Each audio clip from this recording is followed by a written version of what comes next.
Hello friends, I am Mrs. Tulja Burkar. I come up with one more video which is based on the simple numericals on the pumps and pumping system. So simple but tricky numericals are asked in the examination. So let's start with the numerical number 1. So before starting with the numericals we have to remember some points. So the entire numericals are based on the affinity laws where discharge is directly proportional to the diameter of the impeller. Head is directly proportional to the square of the diameter of the impeller, and power is directly proportional to the cube of the diameter of the impeller. So you have to remember those formulas while solving the numericals. Now numerical number 1 is the pump discharge has to be reduced from 120 meter cube per hour to 110 meter cube per hour by trimming the impeller. What should be the percentage reduction in the impeller size? Okay, so now the flow is reduced from 120 meter cube per hour to 110 meter cube per hour. Now we know that the discharge is directly proportional to the diameter of the impeller. So you can find out the reduction into the discharge. You can directly say that this is the reduction in the impeller size.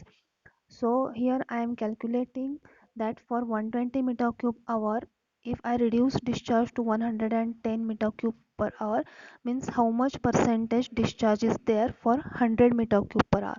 So I get an answer that 91.66 meter cube per hour is the discharge for 100 meter cube hour.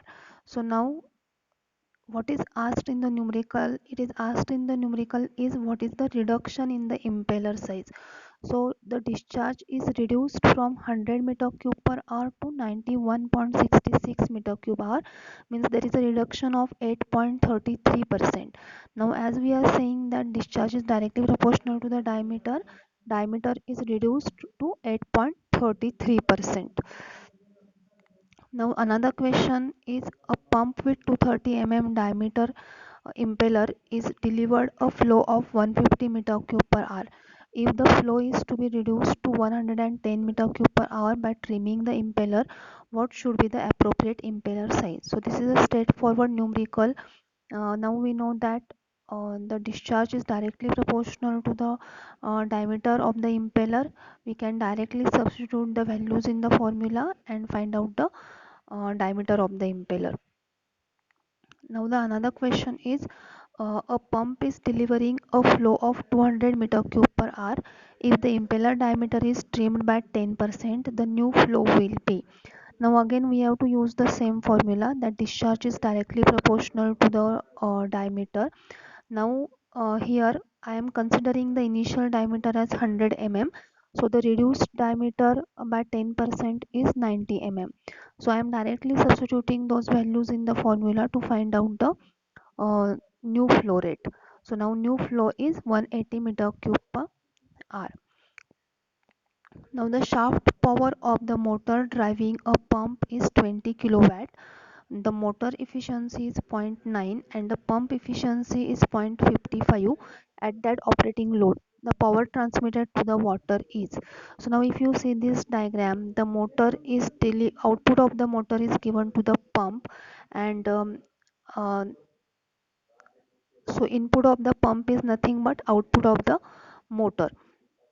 Now what is asked, it is asked to find out the power transmitted to the water. So it is asked to find out the output of the pump.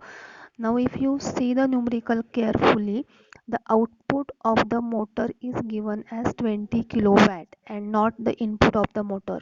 So only you have to consider from the shaft of the motor. So only you have to consider the efficiency of the pump to find out the output of the pump. So efficiency is nothing but output upon input. So I am directly substituting the values as 0.55 is equal to output upon input to the pump is 20 kilowatt. So output is coming as 11 kilowatt. Now the another numerical where input to the motor is given in this numerical. So input power to the motor driving a pump is 30 kilowatt. The motor efficiency is zero point 0.9 and the pump efficiency is zero point 0.6. The power transmitted to the water is. Now here you have to consider the both efficiencies because input to the motor is given as 30 kilowatt. So considering the entire efficiency of the system as zero point 0.9 into zero point 0.6 is equal to output upon 30 kilowatt as an input, I get output as a 16.2 kilowatt. So if you like the video, kindly subscribe the channel. I will come up with more videos. So first I am planning to finish the book number 3, and then we will move ahead with the book number 1, 2 and book number 4. So kindly subscribe the channel for further videos. If you have any doubt, kindly mail me at energyauditor2021 at gmail.com. So thank you very much.